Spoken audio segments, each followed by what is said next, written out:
जिसके स्वामिनी श्री जानकी मैया हैं, जिसके स्वामी श्री रघुनाथ जी हैं, उसको फिक्र फिर क्या करना। सर पे सीताराम, फिक्र फिर क्या करना। श्री जानकी मैया पूजन करके माँ गौरी का अभी पूजन कर ही रही थी, तब तक एक सखी, चतुर सखी जो थी, पूजा छोड़ करके चली गई बाग घूमने। पूजा छोड़ दी और जाकर के जब बाग घूमने गई, देखा तो किसको देखा? भगवान राम श्री लक्ष्मण जी को देखा, पुष्प उतार रहे थे। अब वो सखी कूदने लगी, नाचने लगी, अरे तो कल वाले हैं जो अपने नगर में आए थे, जिनको हम बार बार निवेदन कर रहे थे एक बार देखो एक बार देखो, देख नहीं रहे थे, और आज खुद चल के आ गए। चल के बात जानकी को बताते हैं। दौड़ी भागी आई मैया के पास, आकर के कहती जानकी पूजा बंद करो। मैया ने कहा हुआ क्या तुम्हें, क्या हो गया, क्या देख लिया तुमने? तो कहती है कि देखन बाग कुंवर तो आए, और बया की सोरा सब भांति सुहाए, बया की सो। वो चतुर सखी कहती है जानकी आज वही दोनों राजकुमार अपने इस वाटिका में चले आए हैं, कम आयु के हैं, एक सांवला है एक गोरा है। सखियों ने कहा ये कौन सी बड़ी बात है, तो हम भी जानते, कुछ नया बताओ। लेकिन तुमने देखा क्या, तुम बोल नहीं पा रही हो, आंखों से आंसू निकल रहे हैं। हमारे यहाँ भोजपुरी में एक हम लोग पद गाते हैं, वो सखी जब आई तो श्री जानकी मैया से कहती है, जानकी मैया उस सखी से पूछती हैं कि दौड़ल आवेलु हंसत, दौड़ती हंसती हुई आ रही हो, दौड़ल आवेलु हंसत, आई हंसी रोक लेना रोकात बा, कहू रे सहेलिया आजू नया कौन बात बा। आज ऐसी कौन सी नई बात होगी जो तुम इतना मुस्कुरा रही हो? वो सखी उत्तर देती है कि नजरी से देखले बानी कैसे हम बताई, नजरी से देखले बानी कैसे हम बताई, चलू रे सहेलिया तोहके अखिए से देखाई, ऐसन छैल छबीला, ऐसन छैल छबीला, देखी गुलाबो मन लजात बा,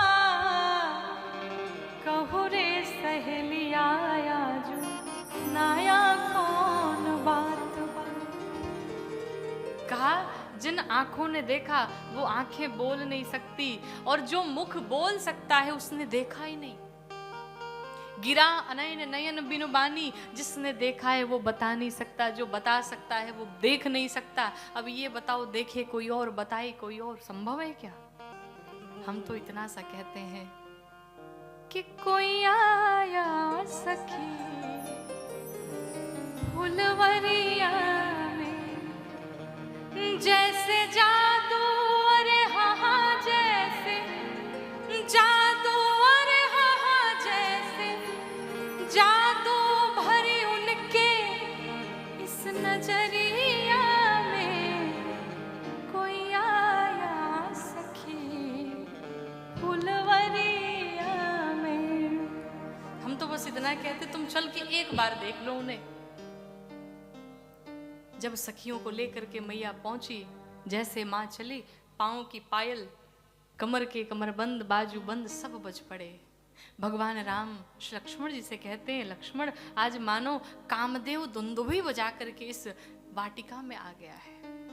तब तक श्री जानकी जी पर दृष्टि पड़ी, कहा लक्ष्मण यही है जनक जी की पुत्री श्री जानकी जी, इन्हीं के कारण धनुष भंग रखा गया है।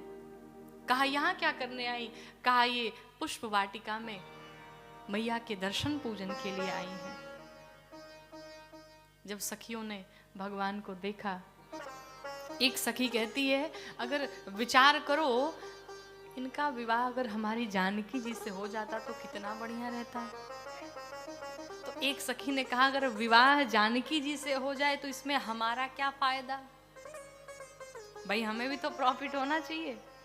सखी कहती है कि शादी उनसे ही होती जो हर हाल में, शादी इनसे ही होती जो हर हाल में, तो कितना बढ़िया होता। तो दूसरी कहती भाई अगर जानकी का विवाह राम जी से हो जाए तो हम लोग का क्या फायदा। तो दूसरी सखी कहती है फायदा ही फायदा है। कहा फायदा क्या है। तो सखी उत्तर देती है कि मान लो अगर विवाह हो जाएगा इनसे, जानकी इनकी पत्नी बन जाएंगी और हम सब सखियां हैं तो क्या बनेंगी, इनकी सालियां बन जाएंगी।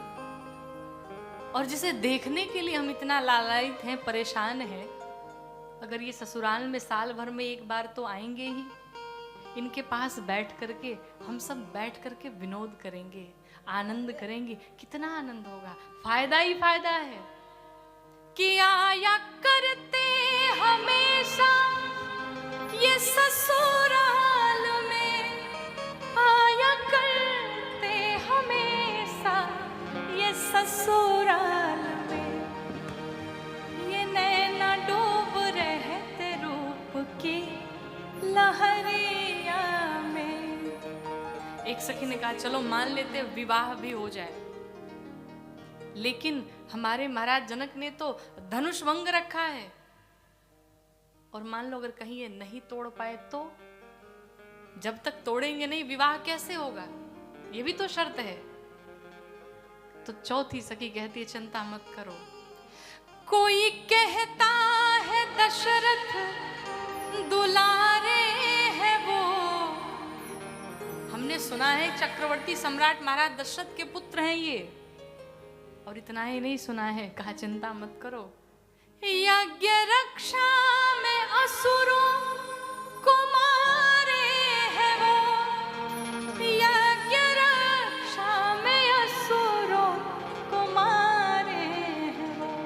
चिंता मत करो, इन्होंने दुष्ट राक्षसों का वध किया है, मतलब ये धनुष तोड़ेंगे निश्चित रूप से। तो पांचवी कहती है हाँ ठीक कहती हो, हमने भी देखा। क्या देखा कि तीर बांधे हैं कसकर कमरिया में, कोई आया सखी फुलवरिया